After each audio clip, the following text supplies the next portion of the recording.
Welcome. Welcome to the third episode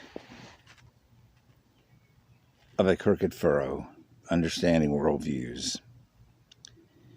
I missed the last couple of days, and I wanted to pick up with a continuation of Tozer and his book on what you think about God and what you don't think about God, or what is revealed about God by what you do or you don't do or don't say. And I realized that I have been remiss in not acknowledging the real living God at the beginning of these broadcasts, or these tapes, and as a real living entity with whom we have a relationship, and thanking him for this day, praising him for all of our many, many blessings, and asking his guidance. And there is a verse that says, commit your ways into the Lord and your thoughts will be established. And I do commit this work to the Lord, and I commit this day to the Lord. And we have very good reason to be thankful today, because this is a historic day. Every day is historic. One working title I have considered for these videos is History is Now. And it's one of the reasons that I love history so, and the history of ideas, is because it's real. It shows up in real life. And that's what I wanted to talk to you about today, the connection of these ideas and life and real life. And we saw a dramatic expression of that today in the ruling, the Supreme Court ruling, the Dobbs ruling, and the Dobbs and Jackson Health Center, which overturns Roe v. Wade. And let's begin by thanking God again for this blessing that many, many, many have prayed for almost 50 years. It is indeed a blessing. It is an answered prayer. Hundreds of thousands of lives, of innocent lives, will be spared because of this ruling today. Hundreds of thousands of little precious beings made in the image of God. Now, that was an idea that was on trial today. And it was an idea about God that was on trial.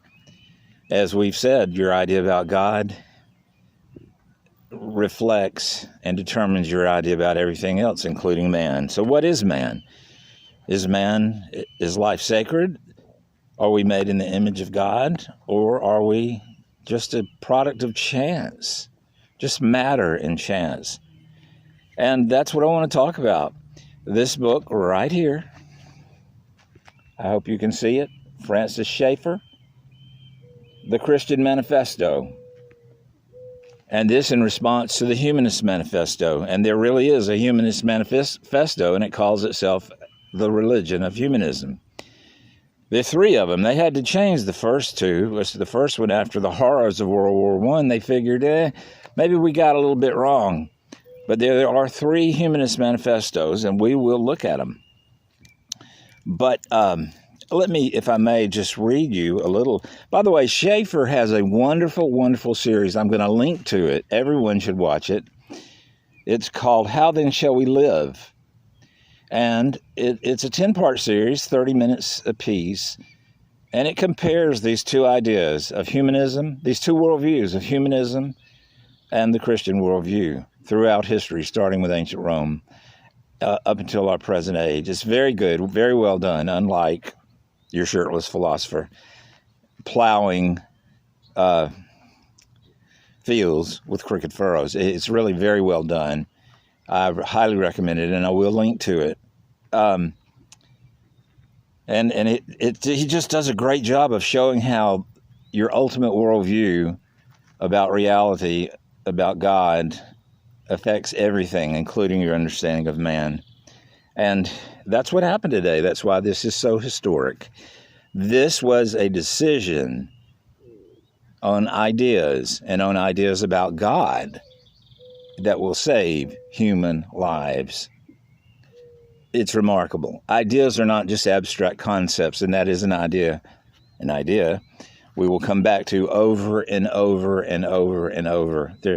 And certain worldviews, all worldviews are at the core, say something to say about the relationship of ideas to reality.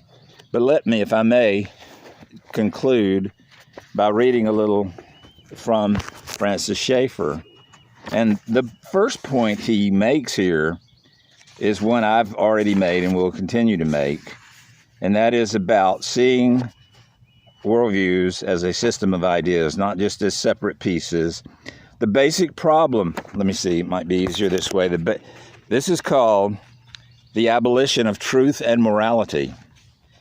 The basic problem of the Christians in this country in the last 80 years or so, this is probably 20 years old or more, in regard to society and regard to government, is that we have seen things in bits and pieces instead of totals.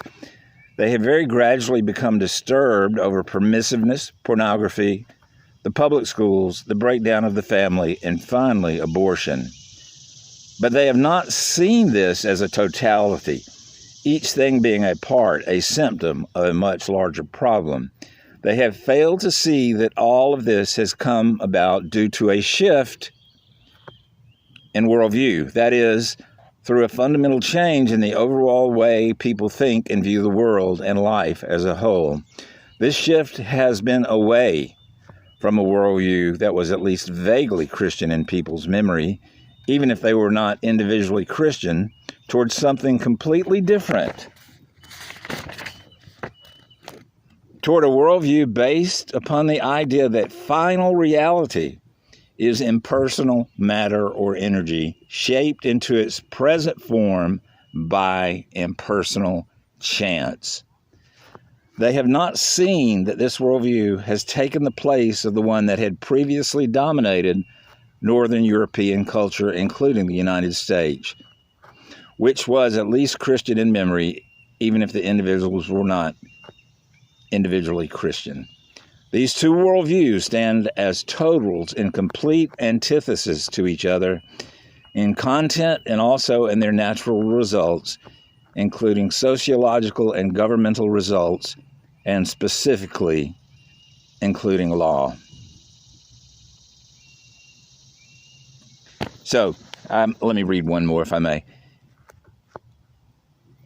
These two worldviews stand as totals I've read that. Okay, it's not that these two worldviews are different only in how they understand the nature of reality and existence. They also inevitably produce totally different results. The operative word here is inevitably. It is not just that they happen to bring forth different results, but it is absolutely inevitable that they will bring forth different results. And today we celebrate and we give thanks that the worldview that sees man as made in the image of God and returns to the constitutional principles that itself was a representation of that worldview in its understanding of God, man, morality, and justice. So what is it? What is your divinity idea? Does it matter? Are you the product of chance? Just material reality, atoms bouncing around by chance? Or were you made intentionally by a loving and personal God and made in His image? That's what was on trial today. And at least for today in our culture, the truth was raised up and honored. God's truth was raised up and honored. May it continue, because as we see, this is related to every single other issue in our personal lives and in our society. God, may this continue to move in a revival, an individual revival, and in our nation. Thank you very much.